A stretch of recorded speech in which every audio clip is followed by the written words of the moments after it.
Brasilia est la capitale politique du Brésil.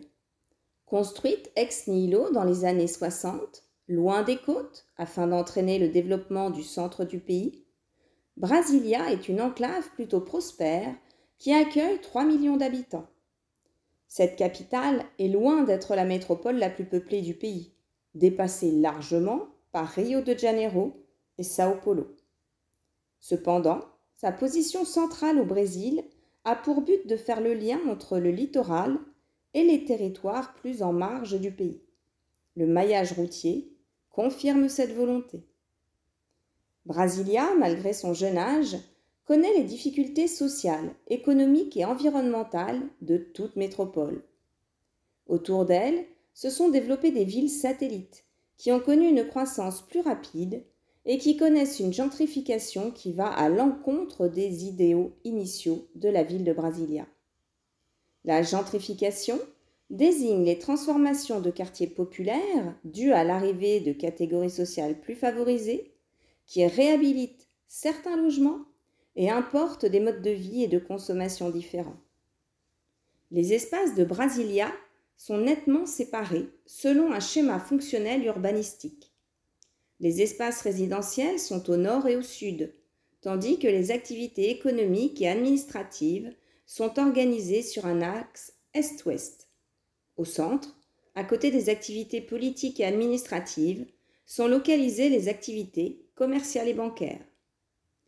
Les enjeux liés à la circulation automobile sont vifs, de même que la pression sur l'environnement. À cela s'ajoute une pression démographique liée aux Brésiliens qui viennent s'installer dans la ville et qui remettent en cause la planification urbaine au travers de lotissements illégaux. Ces lotissements illégaux se développent dans et autour de la capitale, principalement dans les parcs, réserves et zones protégées.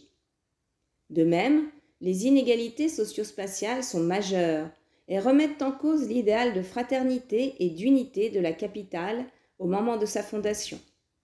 Si Brasilia est la capitale politique, elle n'est pas une métropole économique majeure, dans la mesure où sa planification urbaine refusait les activités productives. Cette caractéristique implique un chômage important pour les populations pauvres qui ne trouvent pas de travail.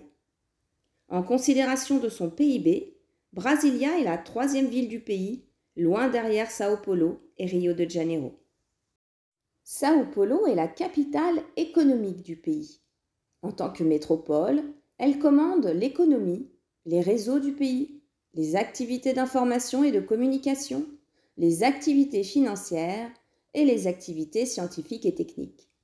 Son IDH est équivalent à celui de la France et dépasse largement celui du Brésil. São Paulo est le hub aéroportuaire du pays et accueille 2 aéroports pour une population supérieure à 19 millions d'habitants. Sa croissance démographique est importante et déborde au-delà des limites de la ville.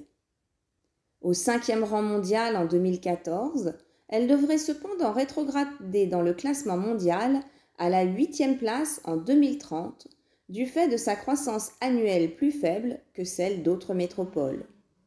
Centre historique, CBD, banlieue résidentielle, périphérie, São Paulo connaît l'organisation classique des métropoles mondiales.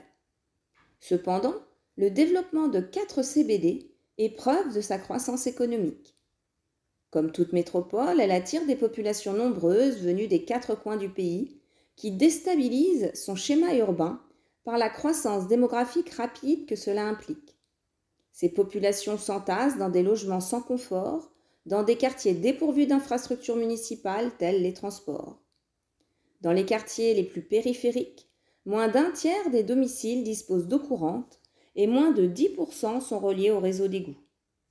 Cette fracture socio-spatiale se matérialise dans une opposition centre-périphérie avec des écarts de revenus très importants.